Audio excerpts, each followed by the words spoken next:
Hey guys, so welcome back to the channel. So as you all know, there are two type of widgets in Flutter, stateful and stateless. So in today's episode, we are gonna explore the life cycle of stateful widget. There are total 7 different methods in this life cycle. So we are gonna explore each method along with the real life example. So let's get started. So the first method we will gonna cover is create state. So this method is responsible for creating a state object associated with that stateful widget. Let's see the example. Actually, we don't have to manually create this method. Whenever we create any stateful widget, a create state method is by default called.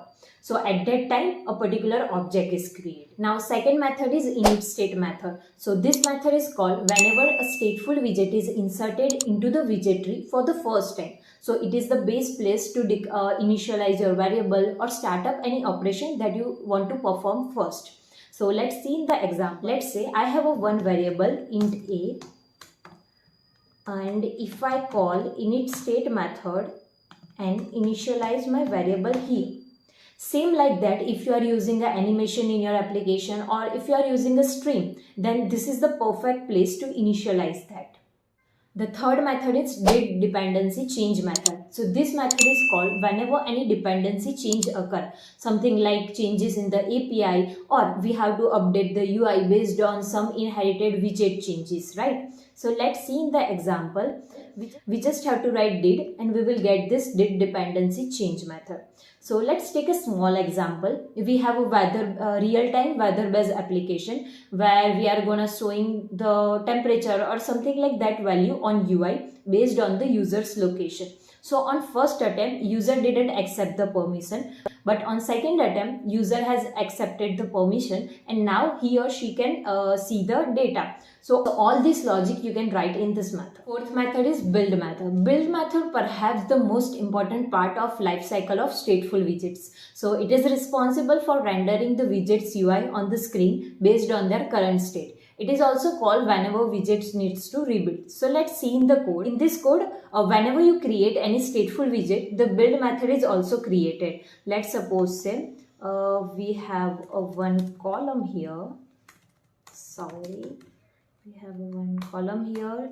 In children, we will have one text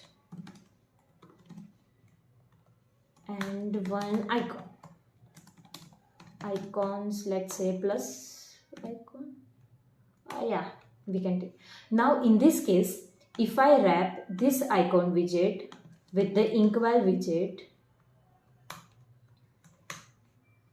and pass on tab, and if I write any logic here and after that perform the set state, now it will also again call the build method. So it is the most important method. Now fifth one is did update widget method. So this method is called whenever the widget is rebuilt with the new configuration changes. It allows us to respond to a changes in widget's method or state. Let's see in the example. So we just have to write did and we will get the did update widget method. Let's take a small example.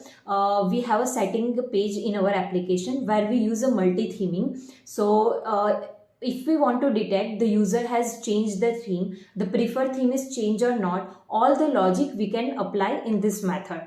And if you don't know how to create multi-theming in Flutter, then you can get a link in the description. I already uploaded on Instagram.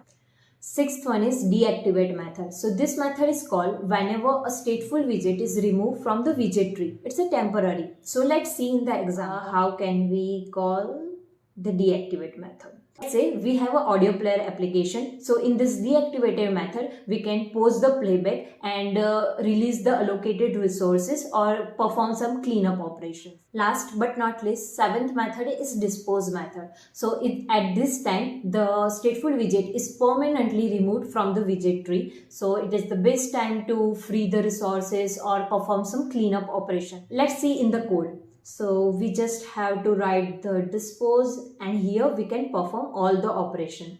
Let's say we have start any stream, we have start any animation, that in this dispose method we can close this animation, stop these streams, subscriptions and all the things. And that concludes the life cycle of stateful widget. Each method plays an important part to create a dynamic and responsive application.